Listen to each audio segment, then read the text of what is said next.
La revista El Dedo fue para mí la experiencia más fantástica desde el punto de vista humorístico que yo he tenido en mi vida. Porque no solamente hacías humor, sino que además estabas, en tu pequeña medida, combatiendo la dictadura. Eh, no me equivoco si te digo que fue el único medio de prensa que pinchó en aquel momento. Pequeños pinches, lo que se podía pinchar, pero tenía su fuerza.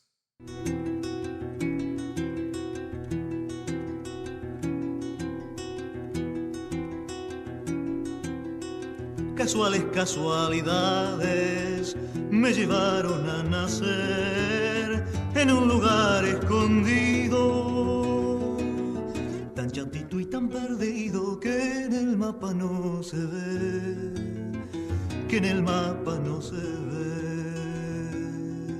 Yo dibujaba desde muy chico.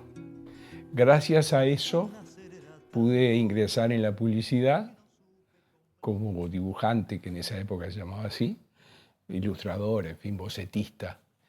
Y esa habilidad para el dibujo que yo orienté hacia la publicidad, después me fue empujando antes de la escritura a intentar alguna cosa con las caricaturas.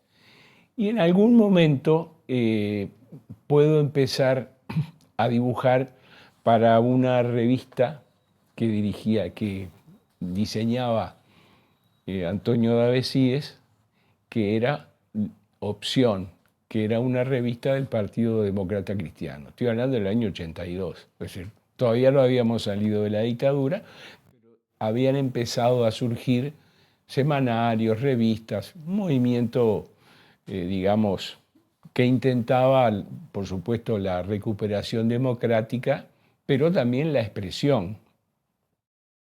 Yo no me considero un caricaturista, pese a que tuve un periodo de mi vida en que lo fui. Y eso después va a determinar que al ser clausurada la revista o prohibida por no sé cuántos números su publicación por parte del gobierno militar, Antonio Davesíes, aprovechando ese lapso que le quedaba entre no hacer nada en Opción y tener un equipo, sobre todo de dibujantes, que normalmente colaboramos con esa revista, concibe El Dedo.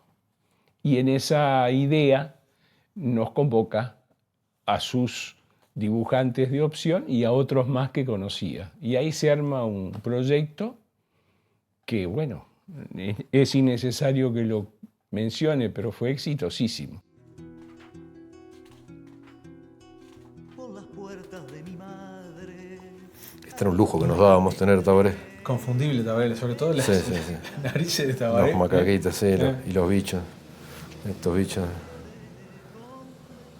Un capo, Tabaré. Eran nuestras estrellas del otro lado del río. Eran Aquiles Fabregat y Tabaré. Y San... Acá tenés a Burel, en su faceta dibujante. El Hornes. Venezolano, español, suizo, francés, español, suizo. Era revista, por supuesto. Era con una frecuencia rara, de 15 días, 20 días, salía cuando salía. Era muy esperada, eso estaba bueno también porque creaba cierta expectativa para el próximo número, las ventas se duplicaban número a número, un crecimiento o exponencial el crecimiento muy explosivo. Y los semanarios, en cambio, salían determinados días, estaban, creo que, bastante identificados con su director, con su corriente política. Estaba el de Tarigo, el de Sanguinetti, el del PDC, eran bastante más identificables, y nosotros una barra de locos que no se sabía mucho para dónde tiraba, pero sí era, por supuesto, opositora, pero más genérica. Y nucleaba mucha gente, estaba muy bueno porque venía gente de todos lados a colaborar y había de todo. Entonces Yo creo que era bastante distinto al universo de los semanarios de la época. Empecé en el número 3 del dedo, porque no tenía conocimiento. El número 1 nunca lo vi. Y yo vivía allá en el Lezica y un día fui a Colón, que compraba otro tipo de revistas, las Corsas deportivas, de autos y todo ese tipo de cosas. Y vi en un kiosco la número 2 del dedo, que tenía Cataldi en la tapa ahí. Una revista uruguaya, ¿no? La compré, la leí, me gustó, porque algo uruguayo, digo, y además con cosas que me gustaron a mí, tipo historietas, que yo lo que consumía antes era la humor registrado de Argentina, que era lo que había, satiricón. Y me gustó, siempre quise hacer ese tipo de cosas, historietas y chistes, ¿no? Pero no había dónde. Y fui a casa, se me pudrió la cabeza, y dije, bueno, está, yo también voy a dibujar ahí. Y hice una historietita, se llamaba Ocupado, no sé qué. Lo primero que hice, nunca había hecho. Lo hice, lo boceté y lo tenía pronto. Miré la dirección donde quedaba el dedo, allá en la Ciudad Vieja. Lo llevé, lo dejé, listo. Y fui como a los 15 días y me dieron la revista. Y eso que hice para probar ya estaba publicado. Y fue la primera publicación que hice así y ya la cobré. Fue rarísimo. Y la salí cobrando. Y después ya nunca paré de dibujar.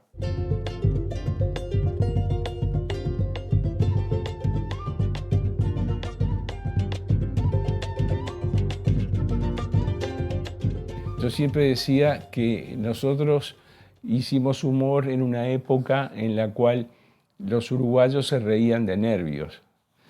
O sea, no había, digamos, un ambiente proclive al humor, por más que consumíamos y mucho una revista argentina muy buena que precisamente se llamaba Humor.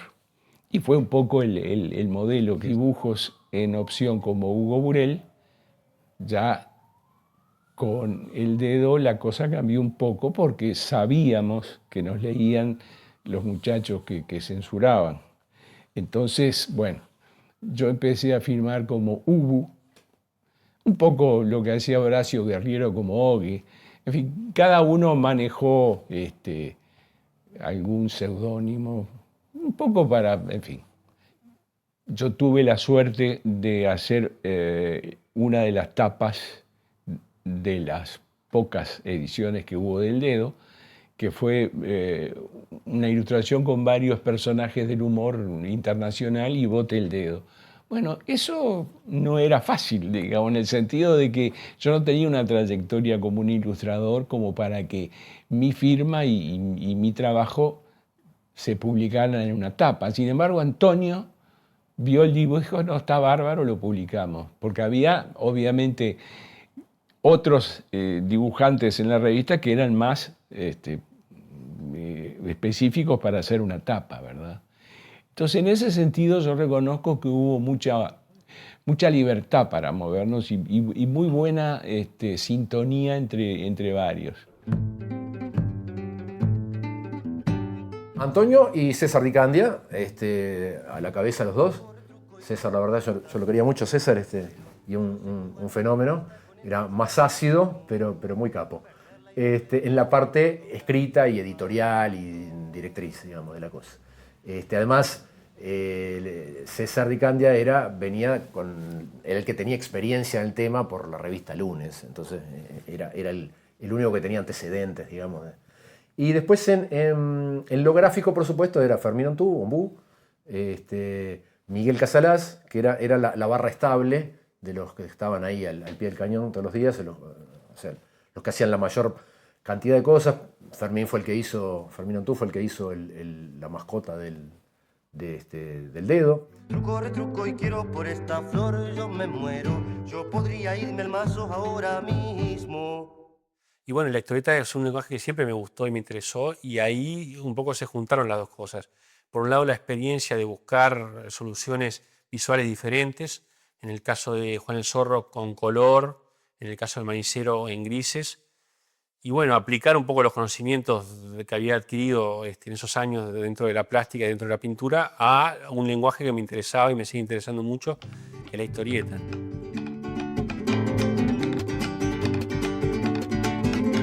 Con esta flor estoy puesto, compadre, me juego el resto. Y si me quedo en la vía, permítanme que me ría. Había que más o menos poner cabeza en hacer cosas no frontales, sino subrepticias, que las entendieran los que tenían que entenderlos y los que no tenían que entenderlos no las entendían. Eso era fue lo que catapultó al dedo, que todo el mundo le gustó porque se sentían identificados, ¿viste? La gente estaba muy oprimida y vos ponías un chiste y la gente lo entendía. Hacías, yo qué sé, una cotorra verde y una mesa de billar y sabía que tenía que ver con los verdes, con todo ese tipo de cosas, ¿viste? O sea, era un humor muy...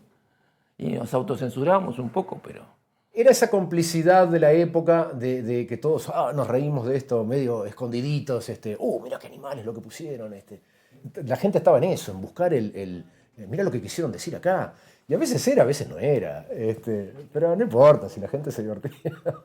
La pierdo y le doy de vuelta junto a una copa de vino. Era muy difícil irla llevando porque nos respiraban en la nuca. Eso era así. Pero, en fin, se hizo. Lo hicimos quizá con un poco de inconsciencia o yo qué sé. O decir, bueno, estamos cansados de todos estos años de no poder hacer esto y vamos a hacerlo. Porque además sabíamos que había una corriente colectiva que se movilizaba para la salida, ¿verdad? Y ya no era un tema de banderías políticas, sino era una cuestión social de la gente que quería el cambio, que ya el gobierno militar estaba agotado, la tablita había marcado de alguna manera por lo menos el límite económico, en fin, había muchos signos en el ambiente que ambientaban una salida. Y eso se aprovechó. Acá tenés, mirá, por ejemplo, bueno, el de Simaco, ya lo viste, un almanaque de Simaco gigantesco, pero es de hace 20 años. Tenés, esto es una tapa de una revista llamada Gag, sí, creo que sí. Después estos que eran para talleres mecánicos, que hoy en día no se podían usar, pero bueno. Hoy en día no se puede nada de esto. Nada de esto. Ni de esto. Yo hoy no podría dibujar en ningún lado si siguiera con la misma línea. Ya no estoy dibujando casi. Pero claro, yo era muy espontáneo. Yo hacía cosas fuertes. Y claro, siempre tenía que autocensurarme un poco y Antonio también me paraba la mano, ¿no? Pero digo, siempre iba al límite. El humor duro, el humor casi sexual, de todo ese tipo de cosas. Todos tenían lo suyo, o sea, los Alcuri me encantaba lo que hacían con sus costumbrismos y cosas, estaban buenísimos. Las caricaturas de Ombú, pero cada uno tenía lo suyo. Y a veces nos juntábamos en lo nuestro ahí, pero digo, yo lo mío era muy al límite, siempre había que estarme parando la mano un poquito. Y esta es una que hice última que te contaba, que esta no fue publicada en ningún lado. Esta la hice ahora hace 2 meses más o menos, para hacerla, porque iba juntando personajes mientras iba a trabajar, los boceté y los pasé todos a tinta ahora en casa y no salió publicada en ningún lado. Siempre los personajes que yo más o menos hago, de la calle, de violencia, droga, todo lo que vivimos ahora. Una cosa que me motivaba mucho a mí cuando hacía eso y que después fue una cosa que se va perdiendo de a poco y es el feedback de lo que te comenta la gente de lo que hiciste. Entonces cuando hacías algo y veías que todo el mundo te lo comentaba, che, qué bueno que estuvo aquello, lo que pusiste, le pusiste tal cosa. Yo además siempre dibujé me gustaron los detalles y las pavadas, de formación profesional de la otra profesión. de arquitectura siempre, o sea, hacía un dibujito, pero en el fondo no había una casita, estaba la esquina de 21 y de Yauri, yo qué sé, o sea, y ponías un auto y no era un autito con 2 faroles, era el Ford Escort del 81. Entonces, todo cosas que tienen un detallecito y que no era en vano porque la gente se daba cuenta. Dice, che, eso que dibujaste es tal cosa, ¿no? Entonces, toda esa devolución que te hacía la gente, te daban ganas de seguir haciéndolo y seguir insistiendo en ese detalle que a veces es medio choto, pero ves que la gente lo aprecia y te daban ganas. No nos superponíamos para nada, o sea, los Alcúdiz tenían sus fans, Fermín tenía su fan también, Miguel Casalá, el Tunda, y yo también tenía, obviamente, pero o sea, hubo un tiempo de famosos que fuimos, porque creo que el dedo se llegó a vender 45.000 ejemplares, ¿no? Por ahí, fue un récord. Entonces, ibas a un restaurante y te invitaban a comer, era el tal famoso, ¿viste? Y me acuerdo que ahí se inventó los deditos para arriba y los deditos para abajo, que claro, eran cosas que veíamos que estaban mal, le poníamos deditos para abajo a tal cosa, a tal otra, y después los deditos para arriba eran cosas que nos gustaban, o de repente poníamos la pizza de tal lado de allá de Posito, allá nos mandaban 4 cajas de pizza, ¿viste? Después había que controlar ese tipo de cosas porque se usaba con fines espurios.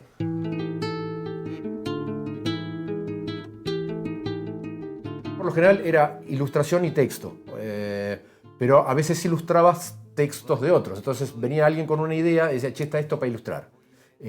O si no, algo que había escrito Di Candia, que era fabuloso, lo que escribía Di Candia era fantástico. A mí Di Candia me fascinaba porque él estaba viendo la ilustración cuando escribía. Vos leías eso y ya no tenías ni margen a inventar nada. Él ya te había dicho cómo era todo el panorama, él lo veía perfecto, era excelente en eso. Había gente que escribía muy bien en ese sentido y otros que no tenían ni idea. Están los históricos también. Este es la jura de la Constitución, en el Cabildo. Esto es una campaña política, con los candidatos hablando, de todo un poco. Esto es la noche de la nostalgia. Todos veteranos, ¿no? Hay uno que en el medio dice, de aquella época, ¿cuánto nos separa? Como 50 años, no, 50 kilos. ¿Entendés? Y otro caso que se acalambró como Travolta. Di Candia medio era un poco crítico con nosotros, ¿no? Conmigo principalmente, porque era más intelectualoide, más Entonces el tipo de cosas que yo hacía, medio como decir, medio groncho, decía, no va a andar esto. Decía otro tipo de cosas. Por ejemplo, te puedo decir, decía, dice, buenas minas, buenas cosas. Dice, no va a andar esto. Cosas así, ¿no? Quería otro tipo de humor más. Pero no se podía, digo, cada uno tiene su estilo, su forma. Y rindió.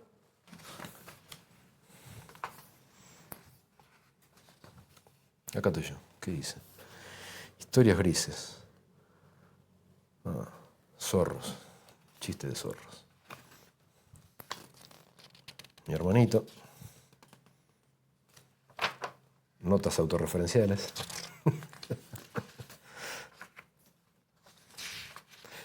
Osvaldo Ferreira.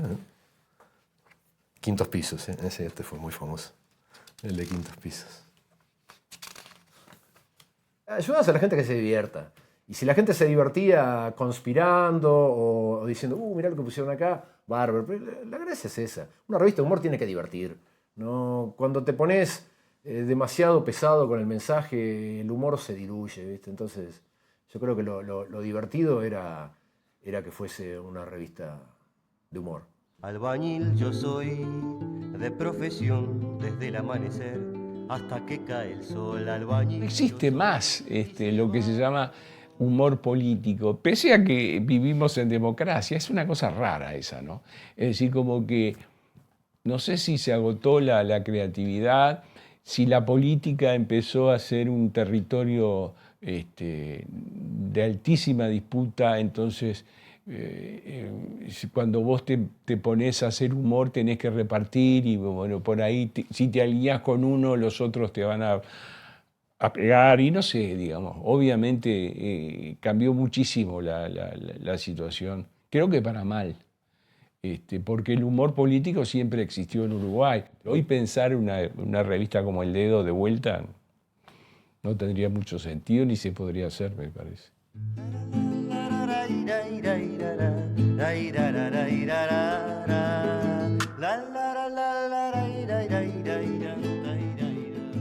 La primera vez que salió en El Dedo, que ni me acordaba, la de Orne, fue a la playa. Fui a una playa cualquiera, empecé a hacer, y después le encajaba chistes, cualquiera, así, algunos groseros. Y esa fue la que nos clausuraron, la última. No por ese dibujo, no sé, por muchas cosas. Creo que porque había unos tubérculos y unas zanahorias desnudas en unas poses medias porocaces ahí, pornográficas. Ese fue el motivo por el cual nos clausuraron, pero nos estaban buscando así con lupa. Al 8º número habíamos sacado a la calle 44.000 ejemplares, lo cual era una locura total. Para este país es una locura total. Y nos habían pedido 53.000 para el número 9. Pero ¿qué pasó? Que cometimos el error, el pecado de vanidad de ponerlo en la tapa.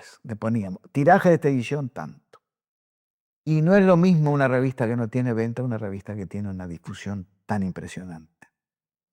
Y después había otra cosa que era una descripción de la playa Pocitos que yo había hecho por teléfono desde La Paloma, porque me iba para La Paloma, pasé por la playa, la vi tan sucia, que en el camino fui pensando algo.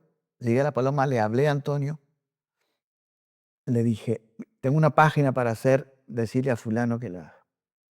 Casalás, que fue el dibujante que me interpretó por teléfono, la dibujó, yo le mandé los textos, el texto era una especie de aviso tipo las películas de Cousteau, que se llamaba El asqueroso mundo submarino. El intendente Rachetti había hablado con los medios para decirles que no hicieran hincapié en ese tema, que no quería que eso se divulgara porque acarreaba un desprestigio y podía correr al turismo. Entonces los medios no habían dicho nada, o habían dicho muy tímidamente. Eso fue una cosa explosiva. Más explosiva porque los empleados de Adeón, que tampoco eran muy mansos, hicieron fotocopias de ese cosa. Hicieron miles de fotocopias y las volanteaban desde la parte de arriba, las tiraban hacia abajo del municipio, adentro y afuera. Entonces tapizaron el municipio del asqueroso mundo submarino y seguramente a Rachetti eso no le hizo ninguna gracia. Por eso te digo yo que posiblemente eso haya sido el motivo definitivo del cierre.